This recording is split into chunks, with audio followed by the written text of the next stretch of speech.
So I want to return to the series that I've been doing and that kind of keeps falling off my capacity of output, which is the series on the Church Fathers. And we're going to change pace a little. We're going to look and use a different book.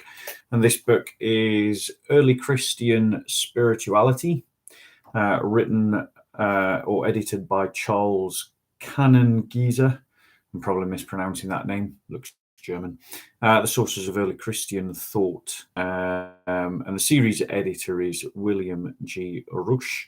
And I'm going to be looking at just a little snippet from the section on the Martyrs of Lyon, and just want to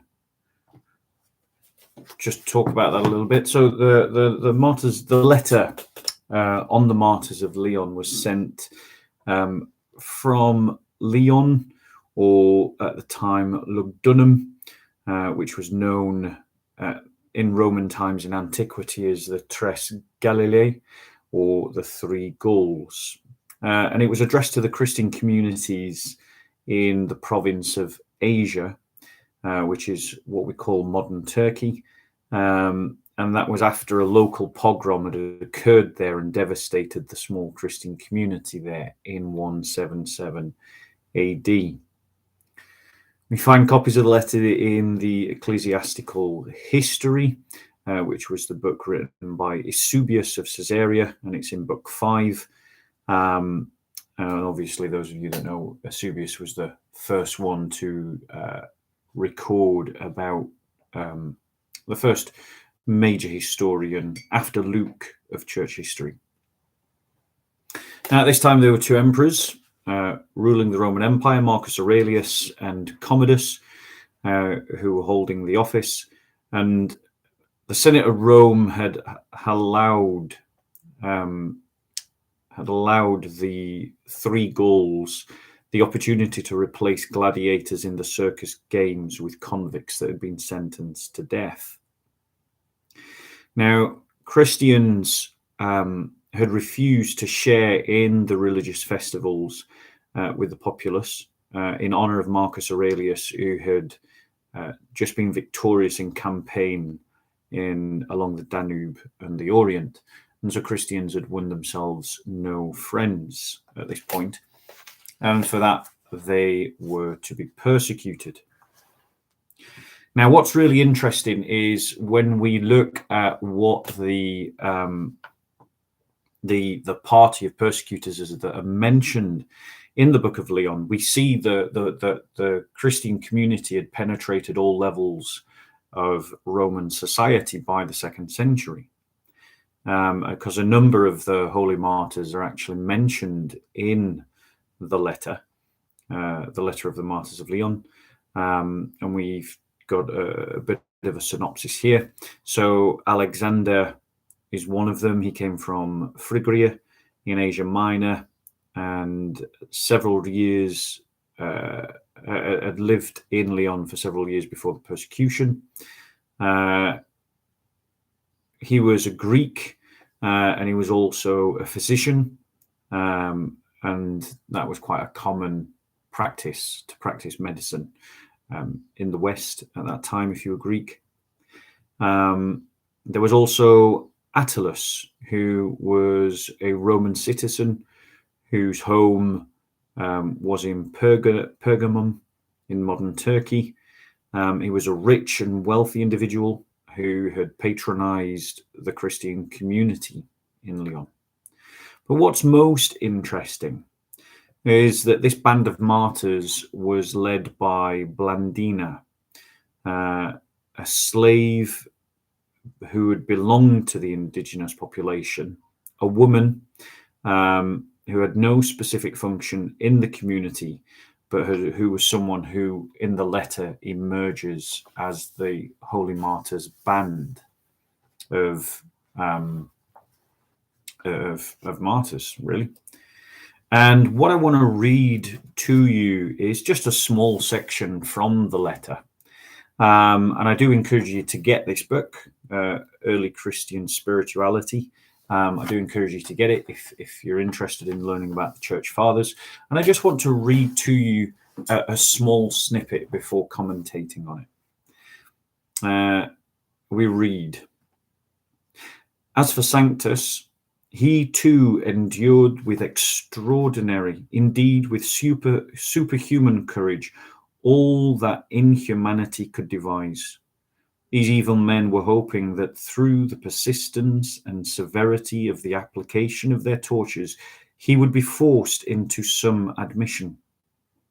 But he would not even divulge his own name, or his nationality, or his city, or whether he was a slave or a freed man.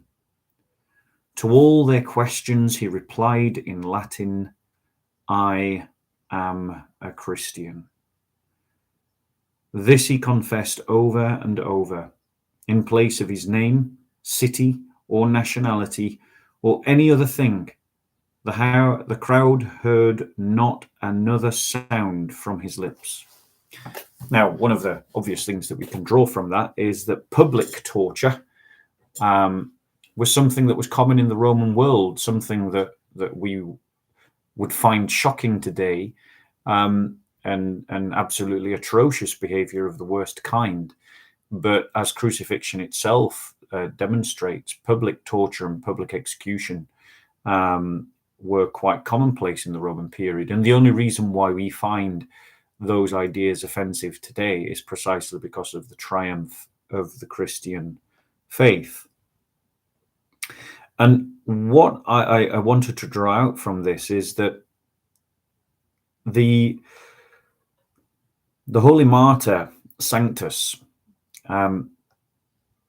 when he was questioned on things like his name, or whether he was a free man or a slave, or what city he came from, or what nationality he was, his only answer was to say, "I am a Christian, I am a Christian, I am a Christian." Because to the martyrs in the early church, the only identity that really mattered to them was the one that says, "I am a Christian." And they were being persecuted precisely because of their faith. They were being persecuted because they were Christians. So rather than shrink back from that identity, their response was to double down on it and to say, "I am a Christian." And I think that presents challenges to the modern church that claims that it wants to maintain this early Christian spirituality, is that how much of our identity as Christians is actually built and based on the identity of being Christian. When someone asks us our nationality, are we willing to say, "I'm a Christian"? When someone asks us our class, are we willing to say, "I am a Christian"? When someone asks us what city that we come from, are we willing to say, "I am a Christian"? The reality is that to the early church, when they were being persecuted for their Christian faith, the only thing that mattered to them was their faith, was their identity in Christ. And when we consider that the saints of the past endured such horrendous tortures as the holy martyr Sanctus did, where does that leave our wishy-washy, limp-wristed, let's not offend anyone, go with the flow cultural Christianity that dominates so many of our fellowships, where we seek so much not to be offensive or to offend or to be involved in any kind of conflict whatsoever, that we present Christianity as a mere club, and the moment that anyone pushes against our faith, we back down and we give ground. Is that what the holy martyrs did? It doesn't look like it when you read the story of Sanctus. So maybe we need to change to be a bit more like these holy saints.